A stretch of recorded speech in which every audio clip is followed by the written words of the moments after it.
Hi everyone, welcome to the RealSaltLake.com game day preview. I'm Matt Gashke, he's Brian Dunseth. Real Salt Lake taking on the Portland Timbers Saturday night. Dunny, there's going to be a lot of things different about this Real Salt Lake team. First of all, let's talk about the formation. Everyone's used to the diamond. They're switching to a 4-3-3.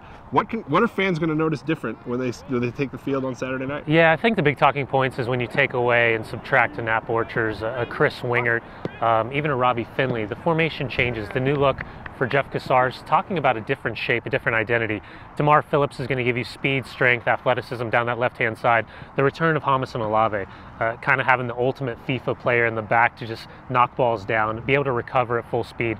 I think for me, the biggest talking point is Luis Gil playing a centralized role, having Kyle Beckerman and Javier Morales all playing around him. It's the first time we've seen all three players in a system that really brings out the best of them. And then having guys like Sebastian Jaime, Olmes Garcia, Alvaro Sabrillo in very familiar roles. I think this is going to be a much different tactical look. At times there's going to be mistakes, but I think offensively it changes the dynamic and the attack for Real Salt Lake.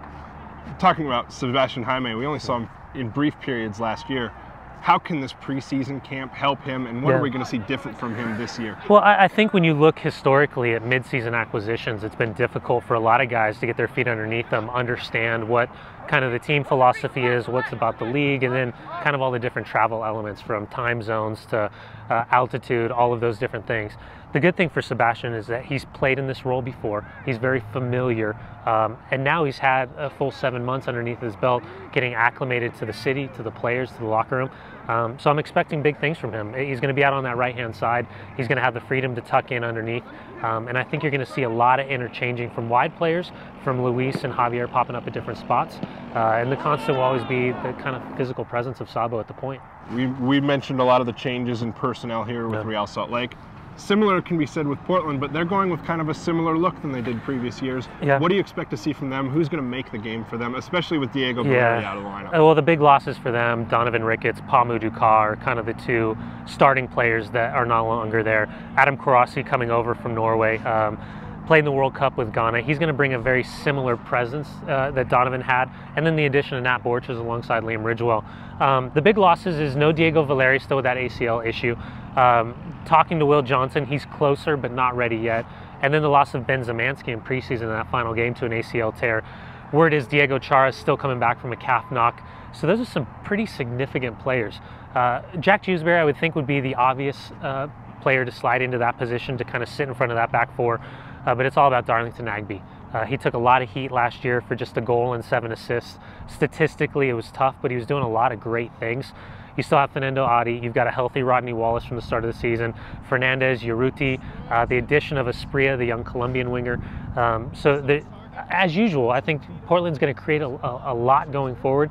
The question is, what do they look like in transition defensively, and how quickly can Borchers, Karasi, and Ridgewell find that rhythm early, find that understanding, because those are three very, very important players for a team that in 2013 only conceded 33 goals, 2014 conceded 52.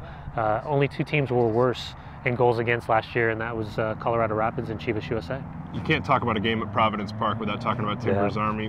What kind of impact can that supporter group, that atmosphere at Providence Park have on a game? Yeah, I think it's twofold. It's the atmosphere and it's the surface, right? And I think that Portland goes in with a psychological advantage, just knowing that the Timbers Army's there the moment they walk onto that field, and that they're probably a little bit more familiar with the surface than their opponents are.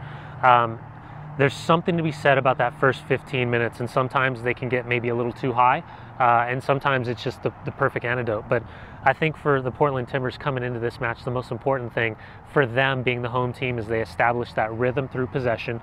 They create a couple early chances. And how does Real Salt Lake deal with potentially being on their heels for the first 15 minutes? How do they fight through that? And more importantly, can they get through that first 45 minutes without conceding a goal? Kickoff scheduled for 8:30 Mountain Time. Watch the game live on KMYU.